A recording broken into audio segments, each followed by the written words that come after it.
Hey everyone, this is Derek, and in this video we're going to look at payout annuities, also called present value annuities. And I'm just going to kind of start by recapping where we've been in this chapter. So I'll remind you, 6.1 was compound interest, and the big thing about that is that we make one deposit. So we're going to take one big chunk of money, put it in a bank, let it sit, not touch it, and then have money later. 6.2, we saw annuities, and these are the future value annuities.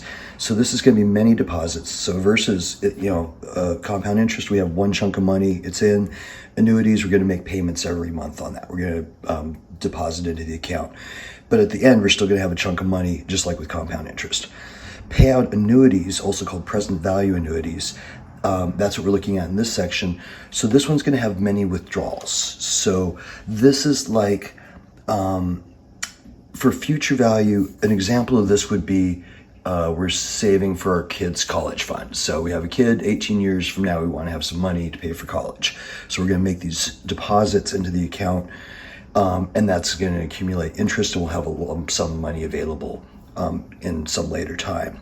A payout annuity, this is where we have the lump sum right now. So this would be like we hit the lottery, we got a settlement, in some sort of court case, but we got some inheritance, we got a chunk of cash today.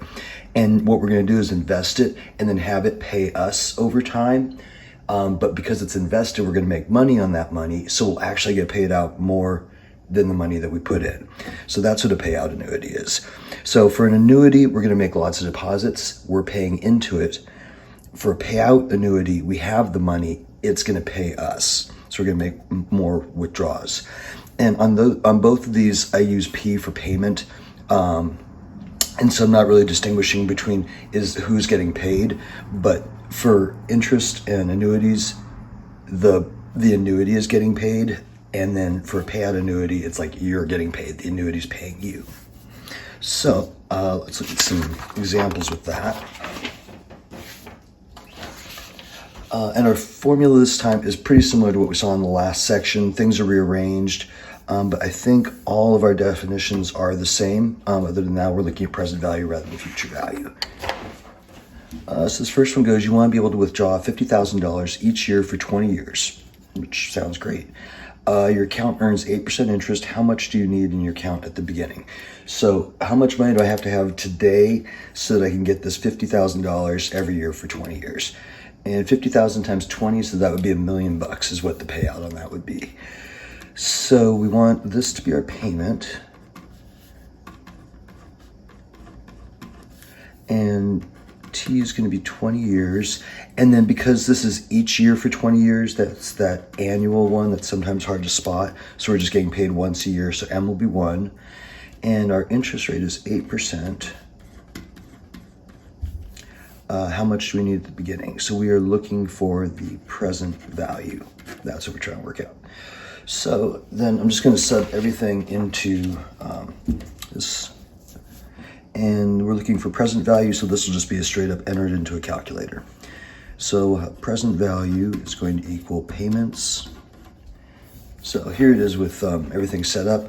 And then if you put that in the calculator, you should get 490,907.37. And so it's about $500,000.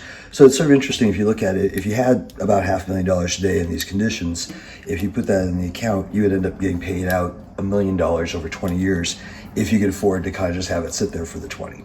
So that's how a payout annuity works. So this one, the state lotto has a prize that pays $1,400 each week for 20 years. Find the total value of the prize. Okay, so we're going to get $1,400, and there are 52 weeks in a year, and that's going to be by 20 years. And if we multiply all that out, what did I get? That will be 1,456,000. B, if the state can earn 5% on the investment, how much money will they need to put into an account now to cover the weekly prize? And so this is the idea that I was talking about in the last one, that if I know this is how much I'm going to have to pay out, how much money do I have to have right now to make that happen? And as it turns out, we actually don't care that, remember in the last one we didn't care it was $1 million. The important thing is the payments. So we'll come back to here And actually, let's get our list going. That's a better starting place. So our rate is 5%. And then we have, this is weekly. So that is going to be an M of 52. And this is going to be for 20 years. So T is 20. And let's see, we got payments of $1,400. And we are looking for, find how much money I have to put away now. So that would be present value. And I think I got all the stuff. And so then let's get our calculated values. So remember that N is the number of payments times the time. So MT.